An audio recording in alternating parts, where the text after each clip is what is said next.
video we are going to discuss normal grades of translatoric movement. हमारे पास basically 3 grades हैं. Grade 1 जिसे हम loosening बोलते हैं, grade 2 tightening and grade 3 stretching.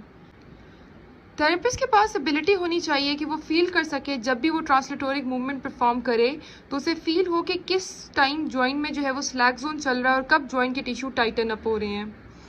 Joint place हमारे पास सबसे ज़्यादा और सबसे इजी होगा जब हमारे पास जॉइंट रेस्टिंग पोजीशन में होगा, क्योंकि जब जॉइंट रेस्टिंग पोजीशन में होता है तो जॉइंट के कैप्सूल्स और लिगामेंट जितने भी स्ट्रक्चर्स हैं वो सबसे ज़्यादा लैक्स होते हैं. जब लैक्सिटी सबसे ज़्यादा होती है तो मूवमेंट सबसे ज़्यादा होती है, तो उसकी वजह से हम जो है वो इजीली जॉइंट प्ले परफॉर्म कर सकेंगे. द फर्स्ट इज़ ग्रेड 1 जिसे हम लूजनिंग बोलते हैं. इसमें क्या होता है कि स्मॉल मूवमेंट अकर करती है.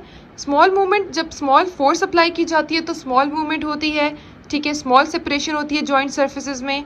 अब ग्रेड 1 हम क्यों यूज़ कर रहे होते हैं? ताकि हम नलिफाई कर सकें जो नॉर्मल कंप्रेसिव फोर्सेस जॉइंट पे लग रही हैं उनको, और रेजिस्टेंस या फ्रिक्शन हम रिड्यूस कर सकें बिटवीन द जॉइंट सर्फेसिस.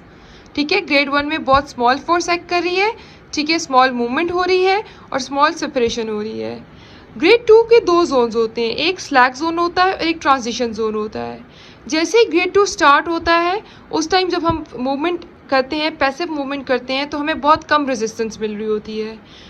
बिल्कुल स्टार्ट ऑफ ग्रेड 2 जब पैसिव मूवमेंट को बहुत कम रेजिस्टेंस मिल रही होती है उसे हम स्लैग जोन बोलते हैं. फिर आहिस्ता आहिस्ता जब हम मूवमेंट करवा रहे होते हैं तो रेजिस्टेंस इंक्रीज़ होना शुरू हो जाती है टू द पैसिव मूवमेंट. ये क्यों होती है? क्योंकि टिश्यू के जो स्ट्रक्चर्स हैं, टिश्यूज़ हैं, वो टाइटन होना शुरू हो जाते हैं. जब वो टाइटन होते हैं तो रेजिस्टेंस इंक्रीज़ होती है, इसे हम ट्रांजिशन जोन बोलते हैं.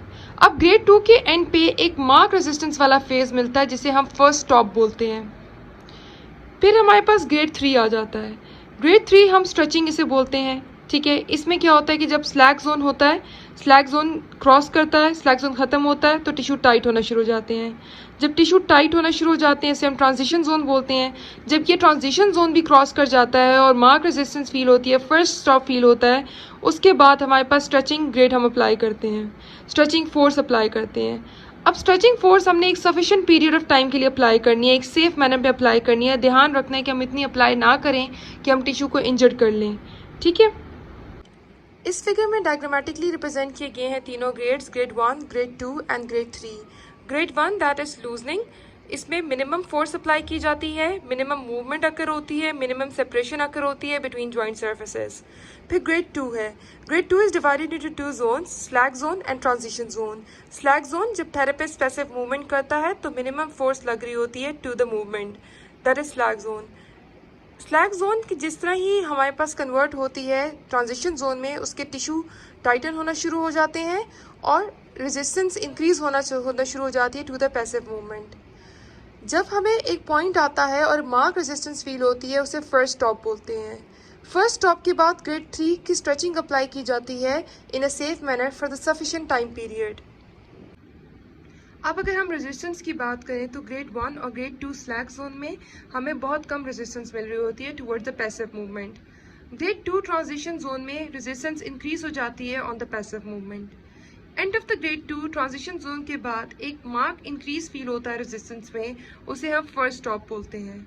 अब इस फर्स्ट स्टॉप के बाद स्ट्रेचिंग करनी पड़ती है, ठीक है, ग्रेड 3 अप्लाई करना पड़ता है. अगर हम डायग्रामेटिकली देखें तो ग्रेड 2 जो है ना वो हमारे पास लग रहा होता है कि बहुत लॉन्गर पीरियड ऑफ टाइम के लिए बहुत ज़्यादा डिस्टेंस कवर कर रहा है, लेकिन इन रियल जो ग्रेड 2 है वो फ्यू मिलीमीटर डिस्टेंस ही कवर कर रहा होता है.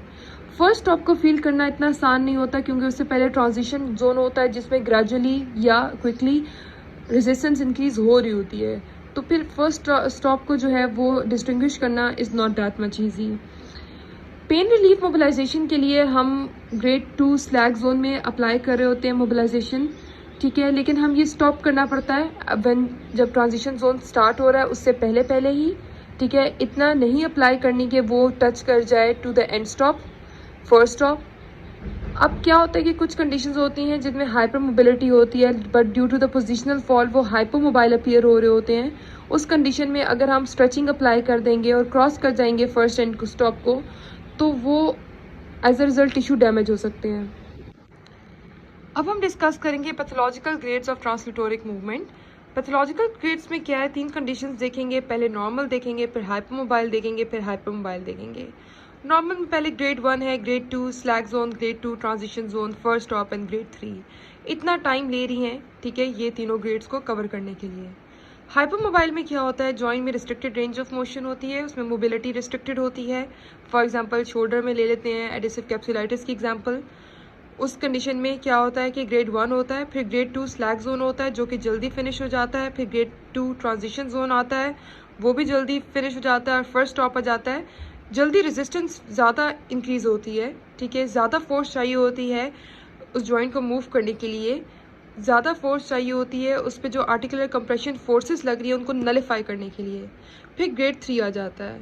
लेकिन हाइपर मोबाइल में क्या होता है, क्योंकि मोबिलिटी ज़्यादा होती है तो कम जो है वो फोर्स चाहिए होती है ट्रैक्शन प्रोड्यूस करने के लिए, कम फोर्स चाहिए होती है टू ओवरकम रेजिस्टेंस, ठीक है। तो इसमें क्या होता है कि जो ग्रेड 2 स्लैग जोन होता है वो लॉन्गर पीरियड ऑफ टाइम के लिए होता है as compared to hypermobile situation, और इसका स्लैग जोन ज़्यादा होता है, फिर ट्रांजिशन जोन भी ज़्यादा होता है, फर्स्ट स्टॉप लेट आता है, और फिर स्ट्रेचिंग होती है। डिस्कस करते हैं uses of translatoric grade of movement. सबसे पहले ग्रेड 1 है। ग्रेड 1 का मेन पर्पस होता है पेन रिलीव करना, ठीक है। इसको हम सिमल्टेनियसली दे रहे होते हैं ग्लाइड टेस्ट के साथ या ग्लाइड मोबिलाइजेशन के साथ, ताकि जो जॉइंट पे एलिमिनेट कंप्रेसिव फोर्सेस लग रही हैं उनको एलिमिनेट कर सकें और पेन को रिड्यूस कर सकें। फिर ग्रेड 2 है। ग्रेड 2 को हम दे रहे होते हैं, ग्रेड 2 के दो जोन होते हैं, एक स्लैग जोन और एक transition zone. Slack zone pain relief कर रहा होता है और ट्रांजिशन जोन मोबिलिटी को मेंटेन या इंक्रीज कर रहा होता है। फिर ग्रेड 3 आ जाता है। ग्रेड 3 बेसिकली दे रहे होते हैं हम स्ट्रेचिंग पर्पस के लिए, जो शॉर्टन स्ट्रक्चर है उनको स्ट्रेस करने के लिए, ताकि जॉइंट की मोबिलिटी इंक्रीज हो सके और जॉइंट प्ले इंक्रीज हो सके। Please subscribe my channel, like my video and also share it, and also follow my Instagram page, that is Medicine All in One. Thank you.